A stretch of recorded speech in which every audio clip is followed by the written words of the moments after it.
أعوذ بالله من الشيطان الرجيم. بسم الله الرحمن الرحيم. يسألونك عن الشهر الحرام قتال فيه قل قتال فيه كبير وصد عن سبيل الله وكفر به والمسجد الحرام وإخراج أهله منه أكبر عند الله والفتنة أكبر من القتل. الحمد لله والصلاة والسلام على رسول الله ومن والاه أما بعد. سے پہلی آیت میں چونکہ قتال کے سلسلے میں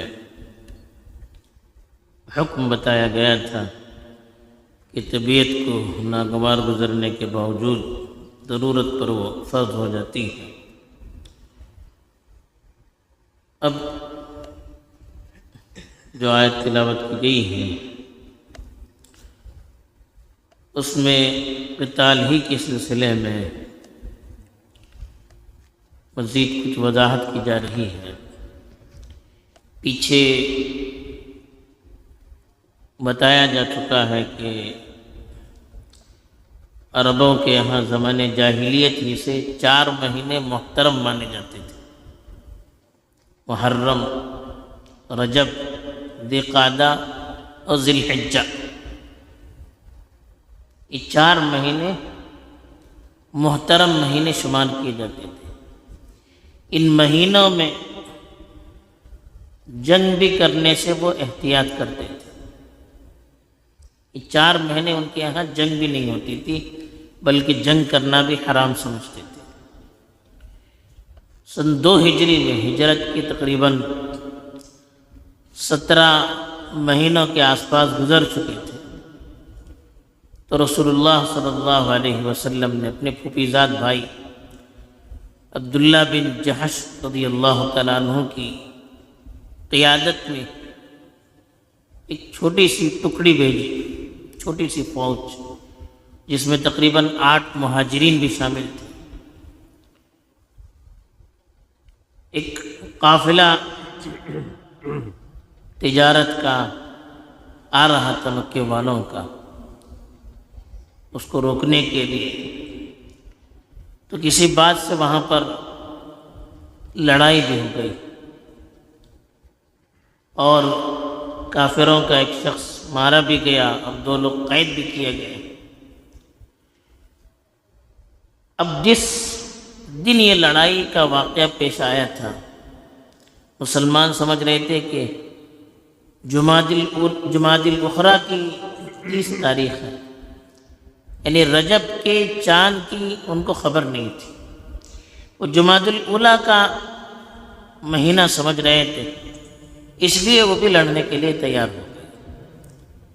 لیکن بعد میں پتہ چلا کہ وہ رجب کی 1 تاریخ تھی اور رجب کے مہینے میں جاہلیت میں بھی عربوں میں لڑائی جھگڑا حرام تھا، بڑا محترم مہینہ تھا. اب مکے کے مشرکوں نے مسلمانوں کے خلاف پروپیگنڈا شروع کر دیا. خاص طور پر جو لوگ مکے میں رہ گئے تھے ان کو عار دلانے لگے، دیکھیے اب آپ کے لوگوں نے تو محترم مہینوں کی بھی توہین کر دی. اب اس کی وجہ سے رسول اللہ صلی اللہ علیہ وسلم کو بھی تکلیف ہوئی، آپ نے بھی محسوس کیا. چنانچہ جو مال غنیمت وہ لے کر آئے تھے اس کو تقسیم بھی نہیں کیا. تو اس وقت یہ آیت نازل ہوئی اور اس میں حکم بتا دیا گیا کہ محرم کے یا دوسرے جو حرمت کے مہینے ہیں، محترم مہینے ہیں، ان میں لڑائی جھگڑا کرنا بہت بڑا گناہ ہے. لیکن اللہ سے کفر و شرک کرنا، مسجدوں سے روکنا، مکے سے باہر نکالنا لوگوں کو، یہ ساری چیزیں تو اس سے بڑا گناہ ہے. تو اسی کی تفصیل یہاں بتائی اللہ تعالیٰ نے يسألونك عن الشهر الحرام قتال فيه، شہر حرام میں یعنی محترم مہینے میں قتال کے سلسلے میں آپ سے سوال کرتے ہیں، یعنی محترم مہینے میں لڑ سکتے ہیں یا نہیں لڑ سکتے ہیں، اس سلسلے میں آپ سے سوال کرتے ہیں۔ یسألون کا مطلب سوال کرتے ہیں۔ قل آپ بتائیے، قتال فیہ کبیر، اس میں قتال کرنا، لڑائی جھگڑا کرنا بہت بڑا گناہ ہے،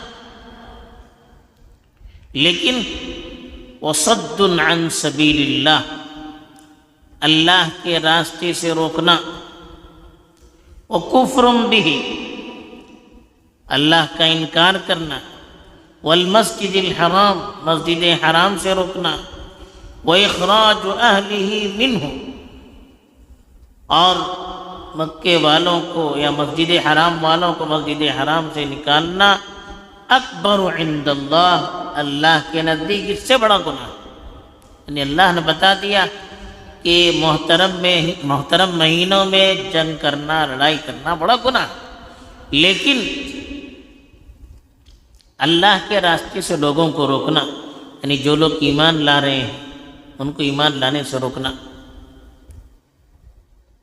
ان کے خلاف سازشیں کرنا، وکفر بہ، اللہ کا انکار کرنا، اللہ کی باتوں کو نہ ماننا، شریعت کو قبول نہ کرنا، اللہ کے احکام کو قبول نہ کرنا، والمسجد الحرام، مسجد حرام سے لوگوں کو روکنا، جو اللہ کی مسجد ہے اس میں نماز پڑھنے سے لوگ مسلمانوں کو روکتے تھے، وإخراج أهله منه،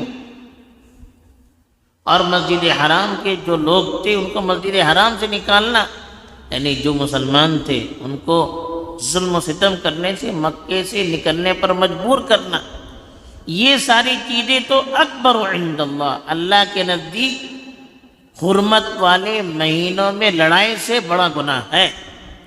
آپ لوگ حرمت والے مہینوں میں لڑائی کو تو گناہ سمجھتے ہیں، لیکن اللہ کی شرک کو گناہ نہیں سمجھتے ہیں۔ جو لوگ ایمان لاتے ہیں ان کو ایمان سے روکنا اس کو گناہ نہیں سمجھتے ہیں۔ جو لوگ مسجد حرام میں نماز پڑھنا چاہتے ہیں ان کو مسجد حرام میں نماز پڑھنے سے روکنا اس کو گناہ نہیں سمجھتے ہیں، یا ان کو ان کے وطن سے باہر نکالنا اس کو آپ لوگ گناہ نہیں سمجھتے ہیں، حالانکہ اللہ کے نزدیک یہ چیزیں حرمت والے مہینوں میں لڑائی کرنے سے بڑا گناہ کا درجہ رکھتی ہیں۔ اللہ کے نزدیک اس کا گناہ اس سے بڑا ہوا ہے اور آپ لوگوں کو اس کا احساس نہیں۔ پھر کہا والفتنة اکبر من القتل، فتنہ قتل سے بڑا ہوا ہے۔ اب فتنہ کیا مطلب ہے؟ فتنے کا مطلب ایک تو کفر اور شرک،